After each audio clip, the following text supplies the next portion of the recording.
Yo creo que estar en el Cinemaldi es para nosotros el mejor de los escenarios, y siendo una película modesta, de presupuesto pues, muy ajustado y estando rodada en euskera, el ponerle una etiqueta de calidad, ¿no?, en forma de festival de clase A, en una competición internacional que haga pues, trascender un poco en lo local incluso y que pueda llegar a un público muy cinéfilo que busca un tipo de cine concreto, pues yo creo que va a ayudar mucho, ¿no?, dentro del tamaño de la película. Ha sido una experiencia para mí increíble, y lo que cuenta la película de Anne es la relación entre una madre y su hija y un padre y su hija y su exmujer.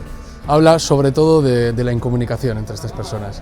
Tenemos como fondo las obras del TAF en aquellos años, todo el jaleo que hubo, y el director ha cogido como excusa el TAF por esta cosa de que un tren une dos puntos, pero a la vez separa dos márgenes, por ejemplo. Creo que el mensaje tiene que ver con cuando tenemos estos obstáculos y estas dificultades comunicativas, que encima las tenemos con las personas a las que más amamos y desde las que generamos fórmulas de comunicación muy limitadas y nos aferramos al orgullo. Pues cómo realmente una mirada hacia una misma más amable y una mirada más amable hacia la otra persona. Bueno, como desde esa comunicación pues puede haber una mayor cercanía entre dos personas, ¿no?, que se quieren en el fondo.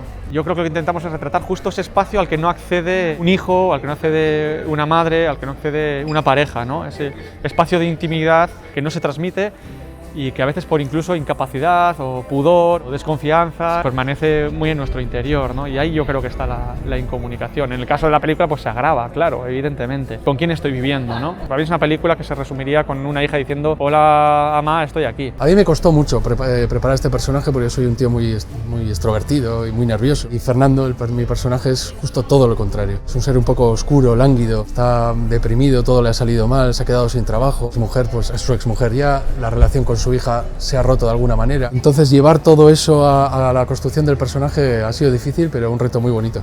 He vivido lo que me han dado escrito. Creo que está tan bien escrito que no he buscado referencias formales fuera de mí. Realmente ha sido un viaje, o sea, lo que tiene un buen guión es eso, que es el regalo para una actriz, ¿no?, que las cosas te empiezan a aparecer. Realmente para mí ha sido una experiencia gozosa, he disfrutado mogollón porque es un personaje súper especial. Pero sí que es una tía que le da igual lo que la gente piense, es una macarra. Entonces que tú de repente puedas ir por la calle con esa, ¿sabes?, desde ese sitio, pues te sienta guay y es divertido, y de repente juegas un personaje que no es la solemnidad, el sentido común, sino que es al contrario, ¿no?, es una tía una kinky, ¿no? Yo creo que la conexión entre el guión y la dirección es bastante natural, y el interés por contar algo yo creo que hace que siempre me haya imaginado dirigiendo la historia, ¿no?